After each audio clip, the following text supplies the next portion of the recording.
Pour mieux s'immerger dans la réalité politique, sécuritaire, économique et sociale d'Israël, connectez-vous chaque matin sur Studio Kalita. Daniel Haïk vous y attend pour sa revue de la presse. Eh bien donc comme promis, la revue de la presse et des médias israéliens avec ce matin tous les quotidiens, sans exception, les sites d'information le confirment. Ehud Olmert sera donc un homme libre dimanche matin. C'est la conclusion qui s'est imposée hier soir après que le parquet ait décidé de ne pas faire appel contre la décision de la commission de l'administration pénitentiaire de réduire d'un tiers la peine de détention de l'ancien Premier ministre. Le parquet a, semble-t-il, compris qu'un recours supplémentaire de sa part risquerait d'être perçu dans la société israélienne comme dans la classe politique comme une forme d'acharnement contre Ehud Olmert et risquerait de discréditer le parquet, de le discréditer. La commission de l'administration pénitentiaire avait estimé en effet hier matin que l'argumentaire selon lequel Ehud Olmert avait enfreint la loi pénitentiaire en conservant dans sa cellule un document secret qu'il devait utiliser dans le cadre de la rédaction de son autobiographie, eh bien cet argumentaire était totalement irrecevable. Le Maariv titre « Ehud Olmert rentre à la maison » et souligne qu'après l'annonce de la décision de la commission pénitentiaire, plusieurs hommes politiques se sont exprimés contre la conduite du parquet.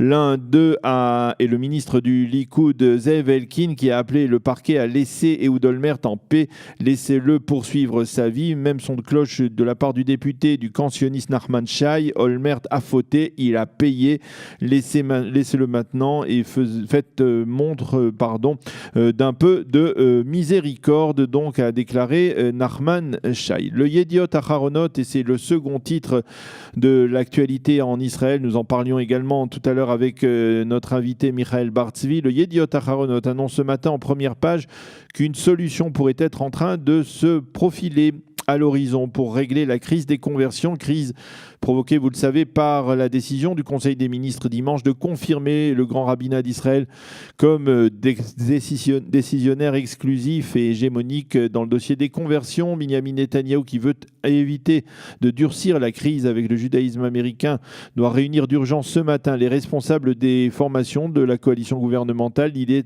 avancée serait de repousser de 6 mois la mise en application de cette loi sur les conversions. Le Yediot Aharonot, lui, ne dit pas si le Premier ministre a proposé une solution également dans la crise autour des arrangements du Kotel. Hier, Avigdor Lieberman, le ministre de la Défense, a déploré l'intransigeance de l'Office israélien des conversions, qui dépend donc du grand rabbinat orthodoxe d'Israël.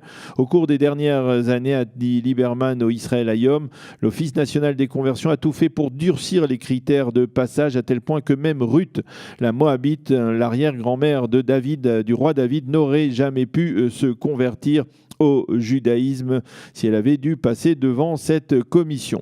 Dans ce domaine, le Yediot Aharonot poursuit sur sa lancée, continue à affirmer que si l'État d'Israël perd le soutien financier du judaïsme américain, nous en parlions également avec Michael Bar-Tzvi, bien cela aura une répercussion dramatique sur l'économie israélienne, et le journal de fournir un chiffre qui paraît stupéfiant mais qui donc nous a été confirmé tout à l'heure. 6,35% du budget israélien de ce que le journal appelle l'économie israélienne proviennent des fonds de juifs américains et de juifs de diaspora en général. Et donc si une réduction de l'aide économique des juifs américains en particulier se concrétisait, cela pourrait entraîner par exemple le licenciement de quelques 1800 fonctionnaires et employés israéliens. Dans le supplément du Yediot Aharonot, Nechama Dweck a interrogé toujours autour de cette tension entre l'État d'Israël et le judaïsme américain 3 des principaux leaders de ce judaïsme américain qui étaient cette semaine à Jérusalem et qui, selon ces termes, ont essuyé un véritable camouflet de la part de Binyamin Netanyahou. Ces leaders ne cachent pas leur colère. Nous ne sommes donc pas suffisamment juifs pour vous, demande-t-il aux dirigeants israéliens avant de promettre qu'ils ne tendront pas la joue gauche. L'un d'eux a même pris Binyamin Netanyahou pour cible. C'est ce même Bibi qui prétend connaître mieux que quiconque le judaïsme américain et dont la seconde femme était une non-juive convertie par le mouvement Masorati. C'est très amusant, dit-il, donc ce leader juif américain, de voir face au comportement donc de Binyamin Netanyahou. Quant à Nahum Barnea, dans la première page du Yediot Aharonot, il commente donc la décision de la commission, il commente la la décision de la commission d'administration pénitentiaire. Ça nous remène, petite erreur d'aiguillage autour donc de la décision de la commission de l'administration pénitentiaire sur la libération d'Ehud Olmert. Et il estime que le parquet a subi dans cette affaire un revers et un camouflet. Nous revenons donc plutôt à ce dossier des conversions et de la décision du gouvernement de suspendre l'arrangement du Kotel, quand le Israël Hayom ce matin indique que les dirigeants du AIPAC qui sont arrivés d'urgence hier matin en Israël se sont entretenus avec le Premier ministre de la crise au Kotel et des conversions. Au cours de cette rencontre, les dirigeants du AIPAC ont expliqué au Premier ministre l'impact que cette double décision avait donc sur le judaïsme américain. La seconde chaîne de télévision a révélé hier que les dirigeants du AIPAC envisageaient d'écrire une lettre aux membres du Congrès américain afin qu'ils s'opposent à cette suspension de l'accord sur le Kotel. Donc une implication peut-être même du Congrès américain dans cette affaire. Cela serait sans précédent. Et puis en marge de la crise donc avec le judaïsme américain, le Yediot Aharonot dans son supplément du Shabbat sous la plume de Yoaz Handel affirme que le judaïsme orthodoxe en Israël est en train de vivre une véritable révolution, une révolution qui ne s'exprime pas dans la presse et les médias, mais qui est bel et bien réelle. Le nombre de soldats Haredim qui s'enrôlent dans l'armée israélienne augmente sans cesse. Le nombre d'étudiants orthodoxes dans des collèges et universités, des collèges d'enseignement supérieur et universités augmente également de manière dramatique. Les orthodoxes ont souvent deux portables, le kasher qui est autorisé parce que ce n'est pas un smartphone, et le non kasher qui est un smartphone et qui est utilisé pour ses commodités, pour permettre de surfer sur Internet. Et le docteur Yoaz Handel se dit dans son éditorial ce matin dans le Yediot Aharonot que de nombreux Haredim risqueraient aujourd'hui de lire ce texte, même s'ils consultent donc un journal comme le Yediot Aharonot dans lequel il y a des photos de femmes qui pourraient être indécentes. Eh bien, il affirme que dans le cadre de cette révolution, de plus en plus de Haredim, d'orthodoxes israéliens, eh bien, n'hésite pas à lire ce type de journaux.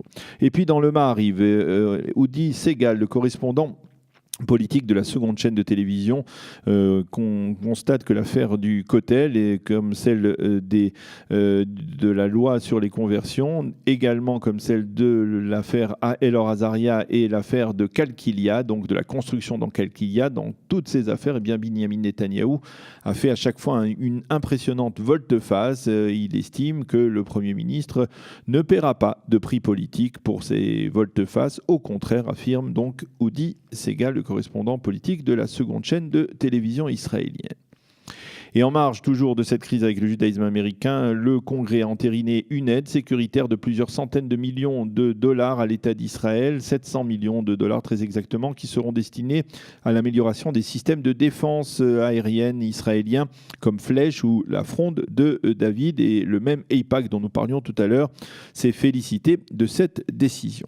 Le site Energy nous montre en évidence ce matin une déclaration qui pourrait être importante, voire même dramatique. Selon des sources iraniennes, le leader de Daesh, Abu Bakr el-Baghdadi, aurait été bel et bien tué.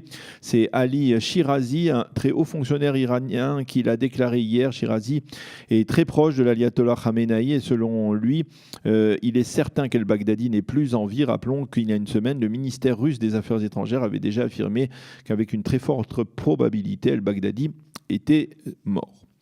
Le Israël Hayom nous annonce que Binyamin Netanyahou s'envole aujourd'hui pour Strasbourg, où il participera demain à la cérémonie d'hommage à l'ancien chancelier allemand Helmut Kohl, qui est décédé il y a plusieurs jours. Au cours de cette visite, le Premier ministre israélien devrait rencontrer le nouveau président français Emmanuel Macron. Mais dit-on, il ne s'agira pas d'une rencontre de travail, mais plutôt d'un entretien de politesse. Et puis, selon la seconde chaîne de télévision israélienne, un couple de militants de la droite israélienne a réussi hier, apparemment, à se marier sur le mont du Temple. Il s'agit de Tom Nissani, qui préside le club des étudiants israéliens pour le mont du Temple, qui est monté hier sur la montagne sainte à Jérusalem en compagnie de sa fiancée. Et donc, dans une sorte de mariage plus ou moins conventionnel, plutôt moins que plus, eh bien, il a à un moment très discrètement sorti une bague et a passer la bague au doigt à sa fiancée avant de réciter la formule juive qui consacre leur union. Certains amis qui étaient au courant de cette démarche l'ont filmé et ce film est devenu viral. Et la police a déclaré en réaction que Nissany fera l'objet d'une enquête pour avoir enfreint les règles de conduite sur le mont du Temple.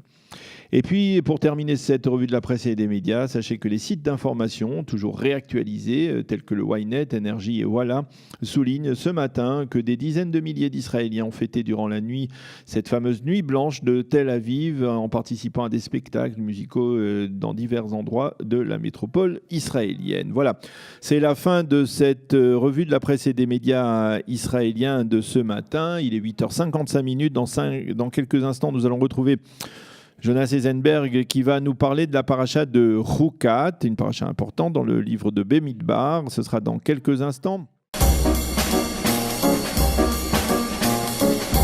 Pour mieux s'immerger dans la réalité politique, sécuritaire, économique et sociale d'Israël, connectez-vous chaque matin sur Studio Kalita. Daniel Haïk vous y attend pour sa revue de la presse.